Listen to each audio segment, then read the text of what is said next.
बातमीत सत्यता हीच आमची ओळख। आदिवासी समाजाच्या मूक मोर्चाला हिंसक वळण, पोलीस अधिकाऱ्यावर हल्ला, पोलीस तपास सुरू। धुळे जिल्ह्यातील शिरपूर शहरात करण्यात आलेल्या मोर्चा दरम्यान पोलिसांना धक्काबुक्की करत हल्ले केल्याप्रकरणी 8 ते 10 जणांविरोधात शिरपूर शहर पोलीस ठाण्यात गुन्हा दाखल करण्यात आला आहे। शिरपूर तालुक्यातील एका अल्पवयीन मुलीवर झालेल्या अत्याचाराच्या घटनेच्या निषेधार्थ शिरपूर शहरात आदिवासी समाजाचा मूक मोर्चा काढण्यात आला होता। दरम्यान मोर्चा संपल्यानंतर एका गटातील काही तरुणांनी शहरातील गुजराती कॉम्प्लेक्स जवळ बेकायदेशीर जमाव जमवून रास्ता रोको करण्याचा प्रयत्न केला।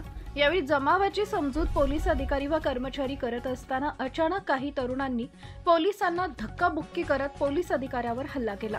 यात पोलीस निरीक्षक जयपाल हिरे जखमी झाले असून या प्रकरणी मुख्य आरोपीसह जवळपास 7 ते 8 जणांना पोलिसांनी अटक केली असल्याचं समजतंय। मुख्य संपादक जतीन बोरसे।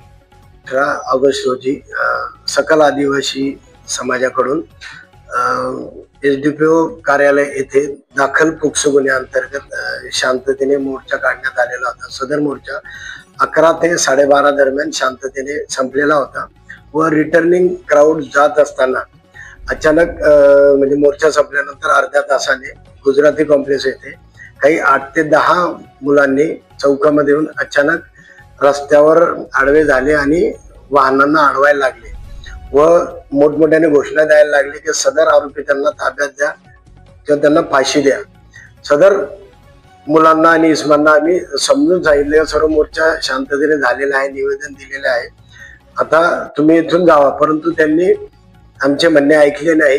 त्यांना तिथून बाजूला करत असताना पोलीस निरीक्षक श्री जयपाल हिरे यांना त्यातील एका मुलाने पाठीमागून धारदार हत्याराने वार केला। सदर मुलाला आणि त्याच्यासोबत इतर 6 आरोपी त्यांना ताब्यात घेतलेले आहे। अजून 2 ते 3 आरोपी आहेत ज्यांचा शोध चालू आहे। धन्यवाद। आपल्या परिसरातील महत्त्वाच्या बातम्या पाहण्यासाठी आजच आमच्या JBTV न्यूज चॅनलला YouTube वर सबस्क्राइब करा आणि बेल आयकॉन प्रेस करा।